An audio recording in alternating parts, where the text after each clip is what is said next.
Thank you Voice for Reform আমাকে এখানে আমন্ত্রণ জানানোর জন্য। এবং আমরা ইতিমধ্যেই আসলে দুইটা চমৎকার প্রেজেন্টেশন এবং একটা চমৎকার ডিসকাশনও শুনে ফেলেছি, এবং আমার মনে হয় না যে এরপরে ফাহিম আর কিছু বলার আছে, যেগুলো বললে অত বলতেও পারবো না, এবং বললেও ওগুলো রিপিটেশন হবে। তারপরেও অ্যাজ আ কনক্লুডিং স্পিকার আমি সংক্ষেপে সামষ্টিক দৃষ্টিকোণ থেকে কয়েকটা কথা বলতে চাই, এবং যে আলোচনাগুলি এখানে করা হলো সেগুলোর ব্যাপারে আমি সম্পূর্ণ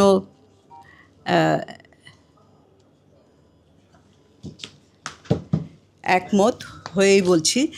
আগামীকালই বাজেট ঘোষণা করা হবে, এবং বাজেটের ব্যাপারে বাজেটের কাঠামো এবং খরচের খাত কিংবা আকার ইত্যাদি বিষয় ইতিমধ্যেই কিন্তু আমরা জেনে গেছি, এবং বিশেষ করে আকার কিংবা কর কোথা থেকে আসবে, কোন কোন খাতে কর কমানো হবে, অনেকটাই জানা হয়ে গেছে, এবং আগামীকাল হয়তো আরও জানা হবে। তো বাজেট তো আসলে আমরা যেটা দিয়ে আলোচনাটা শুরু করতে চাই, আমি অনেকবারই এটা বলেছি, অনেকে বলে থাকেন যে বাজেটটা যখন একটা সরকার করে তার তো আসলে জনগণের চাহিদা অনুযায়ী তাকে ব্যয় করতে হয়, এবং সেই অনুযায়ী ব্যয় অনুযায়ী খরচও কোথা থেকে আসবে সেগুলো তাকে নির্ধারণ করতে হয়।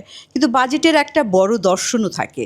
সেই দর্শনটা হচ্ছে যে এই যে বাজেটীয় মেজার বা পদক্ষেপ, অর্থাৎ আর্থিক যে পদক্ষেপগুলি নেওয়া হয়, যেমন ধরেন কর আরোপ করা, কর ছাড় দেওয়া, তারপরে ভর্তুকি দেওয়া, বিশেষ বিশেষ ক্ষেত্রে প্রণোদনা দেওয়া, এই সমস্ত যেখানে ও আচ্ছা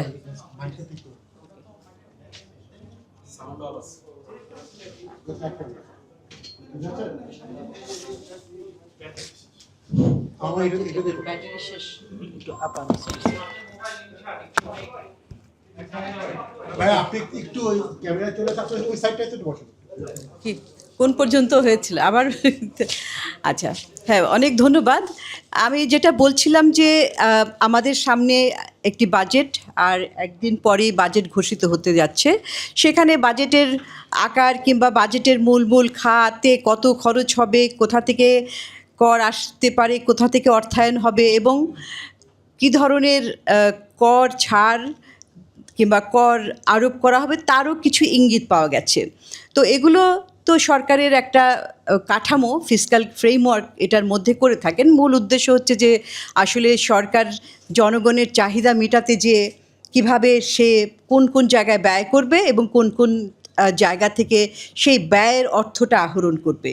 কিন্তু তার বাইরেও, এই হিসাব নিকাশের বাইরেও একটা বড় বিষয় থাকে, সেটা হচ্ছে যে একটা দর্শন। যে কোনো সরকারের কিংবা রাজনৈতিক দলের যে একটা দর্শন থাকে, যে তারা তাদের যে নির্বাচনী ইশতেহার বলি কিংবা তাদের যে কর্মসূচিগুলো আছে সেইগুলো কিভাবে তারা এই বাজেটের মাধ্যমে পূরণ করবেন।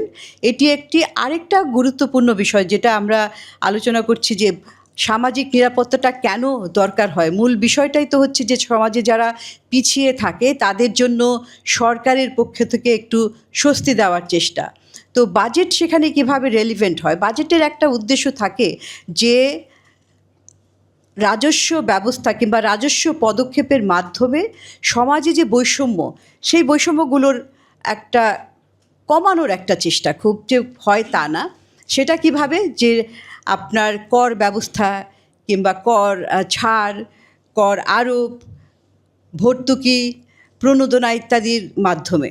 তো সেজন্যই কর ব্যবস্থাটা এমনভাবে করা হয়, আপনারা জানেন যে আয়করটা, যে যাদের আয় বেশি তাদের কর দিতে হবে বেশি, যাদের আয় কম তাদের কর কম হবে। এটার উদ্দেশ্যটাই হচ্ছে যে বৈষম্যটা একটু এটার ফারাকটা একটু কমানো, সরকারের চেষ্টা।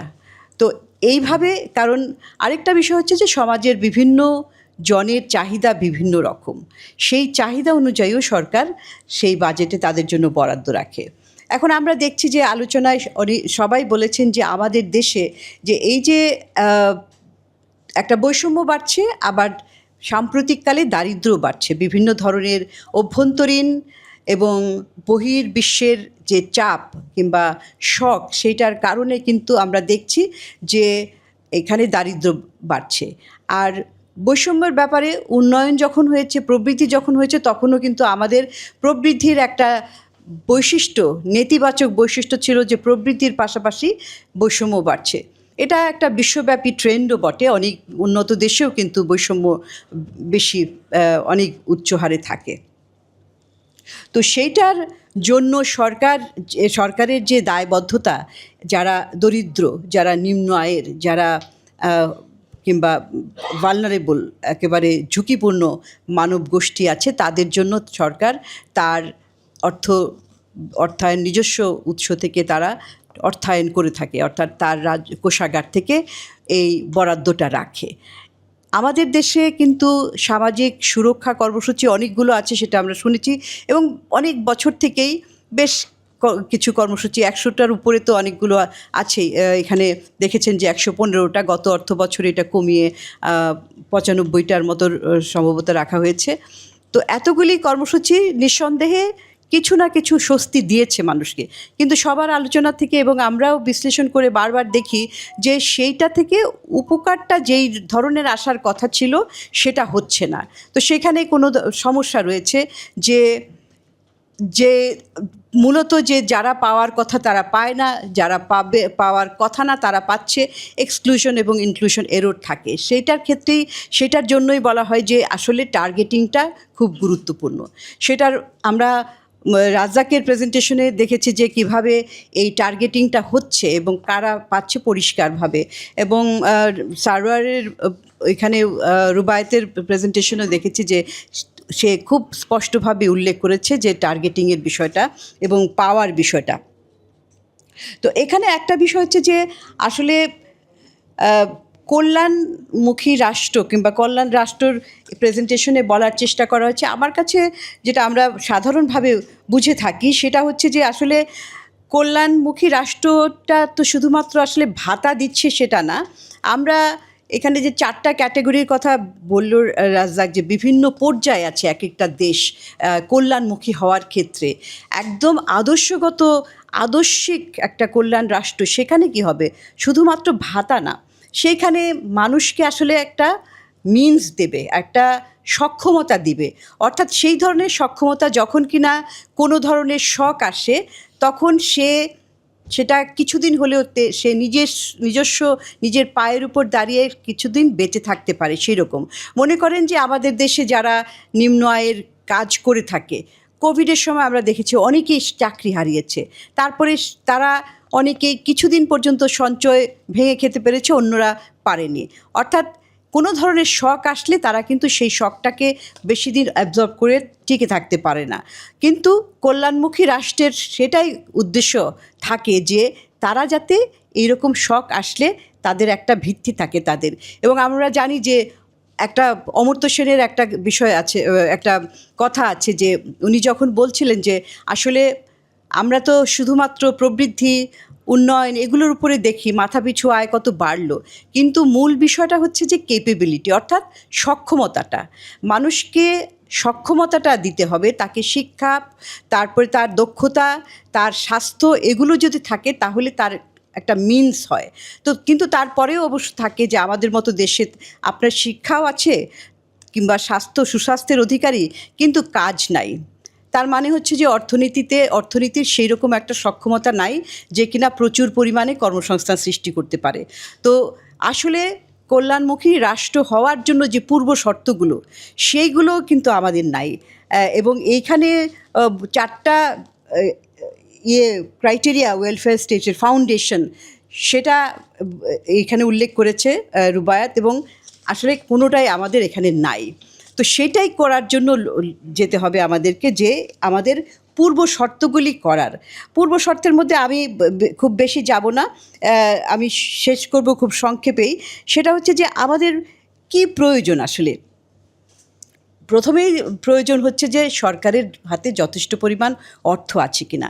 আমাদের যে কর ব্যবস্থাপনা, কর কাঠামো, এটা থেকে তো আমরা যথেষ্ট পরিমাণে অর্থ আদায় করতে পারছি না।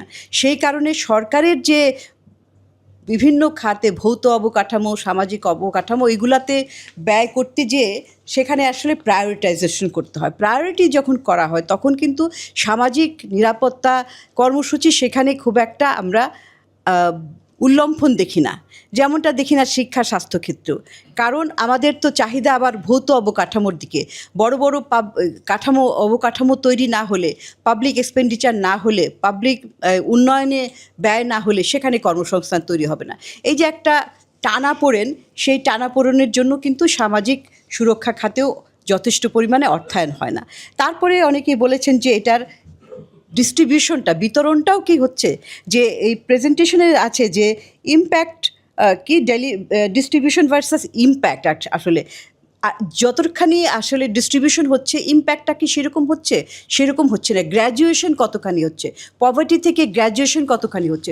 দেখা যায় যে গ্র্যাজুয়েশন হচ্ছে, কিন্তু ওই যে আবার কোনো শক আসলে হ্যাঁ তখন তারা আবার পড়ে যায় পভার্টি লেভেলের নিচে। তো তার একটা সক্ষমতা তৈরি হচ্ছে না। ওই বিষয়টা কিন্তু গুরুত্বপূর্ণ। এবং এটা বলতে যে মডেলের কথা বলেছেন, এখানে প্রেজেন্টেশনেও আছে যে কীরকম আমরা কি ইউনিভার্সাল বেসিক সার্ভিসের দিকে যাব, সকলের জন্য শিক্ষা, স্বাস্থ্য, পানি, স্যানিটেশন ইত্যাদির দিকে যাব, নাকি ধাপে ধাপে যাব। এখানে আমার মনে হয় যে রুবায়েত বলেছেন যে আমাদের এখানে কমেন্ট থাকলে, তো আমি মনে করি যে আপনি 3টা ফেজে যেটা আছে সেই ফেজগুলো মোটামুটিভাবে একই আছে, কিন্তু আমার মনে হয় যে এই যে কনসলিডেশন অফ যে প্রোগ্রামগুলি, এটা প্রথম ধাপেই করা উচিত। কারণ এতগুলি কর্মসূচি এবং এখন আবার ফ্যামিলি কার্ডও আসছে, তো সেটার রেশনালাইজেশনটা এবং কনসলিডেশনটা আমাদের প্রথম ধাপেই করতে হবে, যাতে কিনা আবার যারা পাচ্ছে তারা বারবার পাচ্ছে, একই ব্যক্তি 2 প্রোগ্রাম থেকেই পাচ্ছে কিনা, টার্গেটিংয়ের সমস্যা হচ্ছে কিনা, সেটা একটা বিষয়।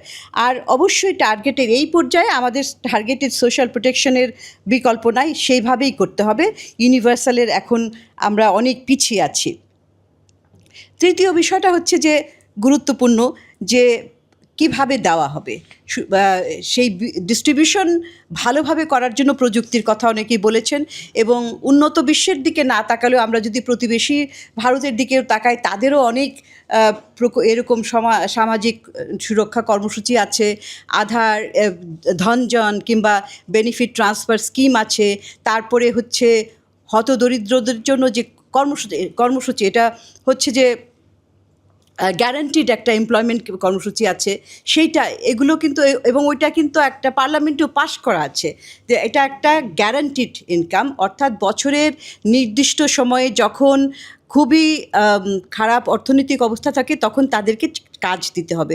ইনফ্যাক্ট আমাদের দেশেও একটা ছিল যে হতদরিদ্রদের জন্য কর্মসংস্থান কর্মসূচি, যে 100 দিনের কর্মসূচি, যে ওই সময়ে যখন সিজনে খুব ডাল থাকে, কর্মসংস্থান থাকে না, সেটা আর এখন নাই। কিন্তু ওই যে 4টা মানে সামাজিক কর্মসূচির যে গ্যারান্টিড এবং রাজ্জাক যেটা উল্লেখ করেছেন, সেই 4টার এটা একটা অংশ, এটা একটা মাস্ট বিষয়। তো সেগুলি দরকার। এবং আমরা এটাও দেখেছি যে এখানে প্রযুক্তি খুব ভালোভাবে কাজ করে, তাদের এই সবগুলি কিন্তু বিতরণ ব্যবস্থার মধ্যে প্রযুক্তির একটা অন্যতম ভূমিকা রয়েছে। কিন্তু প্রযুক্তি আবার শেষ কথা না, সেখানে যেটা দরকার সেটা হচ্ছে যে সুশাসন এবং আপনার প্রাতিষ্ঠানিক দক্ষতা, প্রতিষ্ঠানগুলোকে শক্তিশালী করা, সেটাই হচ্ছে খুব গুরুত্বপূর্ণ। এবং সেটা করতে গেলে, সেটাই বারবার আমরা ঘুরে আসছি, সেটা করতে গেলেই আমাদের যে রিসোর্স মোবিলাইজেশন, অভ্যন্তরীণ উৎস থেকে কর আহরণ করা, রাজস্ব আহরণ করা নিজস্ব অভ্যন্তরীণ উৎস থেকে, সেটার জন্য আমরা কিন্তু এই প্রাতিষ্ঠানিক দক্ষতা এবং প্রাতিষ্ঠানিক শক্তিশালীকরণের দিকে আমাদেরকে যেতে হবে। আর আরেকটা বিষয়, যে একটা ওয়ার্নিং আমি এই প্রেজেন্টেশন থেকে যেটা হাইলাইট করতে চাই, যদিও রুবায়েত বলেছে যে দেখেন অনেক সাফল্যের কথা শুনেছি, অনেক সারা পৃথিবীতে এই যে কল্যাণমুখী রাষ্ট্র, তাদের যে বিভিন্ন প্রকল্প, এগুলো তারা খুব অনেকেই খুব সাফল্যজনকভাবে করতে পেরেছে। নর্ডিক কান্ট্রিগুলি তো বেস্ট, কিন্তু আবার অন্যদিকে ব্যর্থতার কাহিনীওটা বলেছেন। এবং ব্যর্থতার কথা বলতে যে আমার কাছে মিল খুঁজে পাই, এই যে গ্রিস এবং ভেনিজুয়েলার 2টো উদাহরণ, এখানে কিন্তু অনেকটাই বাংলাদেশের সাথে মিল পাবেন। সেটা হচ্ছে যে গ্রিসের বিষয়টা কি, তারা কিন্তু এই যে ঋণ নিয়ে বিভিন্ন ধরনের সামাজিক সুরক্ষা কর্মসূচি, কল্যাণমুখী কর্মসূচি যেটা নিয়েছিল, কিন্তু ঋণের ভারে জর্জরিত হয়ে তারা সেগুলো চালাতে তো পারেইনি, বরঞ্চ তারা অর্থনৈতিকভাবে অন্যদিকে উল্টো পথে তাদের হাঁটতে হয়েছে। অর্থাৎ আপনি যদি নিজস্ব অর্থায়নের একটা উৎস শক্তিশালী করতে না পারেন, ঋণের ভিত্তিতে সেটা হয় না। আমাদের দেশেও কিন্তু এখন ঋণের পরিমাণ আস্তে আস্তে করে বাড়ছে, সেটার ব্যাপারে একটা সতর্ক বার্তা এটা আমাদের জন্য।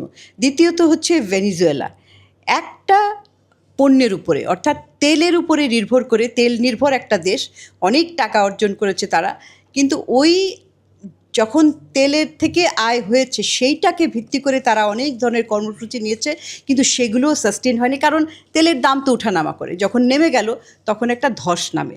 আমাদেরও কিন্তু এরকম একটা উদাহরণ আমরা দিতে পারি যে আমাদের যে রপ্তানি আয় সেটা একটা পণ্যের উপর নির্ভর করে, অর্থাৎ তৈরি পোশাক শিল্প, সেটার উপরে কিন্তু নির্ভর করে আমরা বছরের পর বছর আমাদের এই যে বৈদেশিক মুদ্রা আয় করছি সেটা। হ্যাঁ, অ্যান্ড আরেকটা হচ্ছে রেমিটেন্স। হ্যাঁ, অবশ্যই, হ্যাঁ, রেমিটেন্স, এই দুটো আমি বলছি যে এক্সপোর্টের ক্ষেত্রে, গুডসের ক্ষেত্রে রেমিটেন্স ইজ এ সার্ভিস, এইটার দিকেও আমাদের, এই যে দুটোর দিকে, দুটাই কিন্তু ভালনারেবল। কারণ আপনি যখন বহির্বিশ্বে করেন, বহির্বিশ্বের সাথে অর্থনৈতিকভাবে সংযুক্ত হন, তখন কিন্তু বহির্বিশ্বের যে কোনো ধরনের শক হলে সেটা আমাদের উপরে এসে অভিঘাতটা পড়ে। এই যে এখন যেমন মধ্যপ্রাচ্যের যে সংকট, সেই সংকটে আমাদের রেমিটেন্স কীরকম হবে এখনও আমরা খুব রোবাস্ট দেখতে পাচ্ছি, সেখানে একটা ভয় থেকে যায়। কোভিডের সময় আমরা দেখেছি। তারপরে হচ্ছে রপ্তানি, তো এই বছরে বেশ খারাপ পারফরমেন্স আমরা দেখেছি। তো সেই রকম একটা বিষয় যে আমাদের, তার মানে হচ্ছে যে অর্থনীতিটা যদি বহুমুখীকরণ না করা হয়, রপ্তানি বহুমুখীকরণ এবং অর্থনৈতিক বহুমুখীকরণ, তা না হলে আমাদের অর্থনৈতিক ভিত্তিটা শক্তিশালী হবে না। এবং সেটা না হলে আমি কিভাবে কল্যাণমুখী রাষ্ট্র হব? কল্যাণমুখী রাষ্ট্রের তো অনেক দায়িত্ব, শুধু তো ভাতা না, এবং ভাতার চাইতেও হচ্ছে গুরুত্বপূর্ণ যে আমি মানুষকে কতখানি সক্ষমতা দিতে পারলাম, তাদের ক্যাপেবিলিটিটা কতটা করতে পারলাম। তো সেই জন্য, এবং সবশেষে একটা উদ্দেশ্য থাকে যে মানুষকে আমি কিভাবে তাকে একটা নিরাপদ, মর্যাদাপূর্ণ এবং উৎপাদনশীল একটা জীবন তাদেরকে উপহার দিতে পারবো, সেটাই হচ্ছে কল্যাণমুখী রাষ্ট্রের উদ্দেশ্য। সেটা করতে গেলে কিন্তু এই যে উপরের কয়েকটা কথা বললাম, সাজেশন, আমার পূর্ববর্তী বক্তারাও বলেছেন, সেগুলোর দিকেই কিন্তু নজর দিতে হবে। অনেক ধন্যবাদ।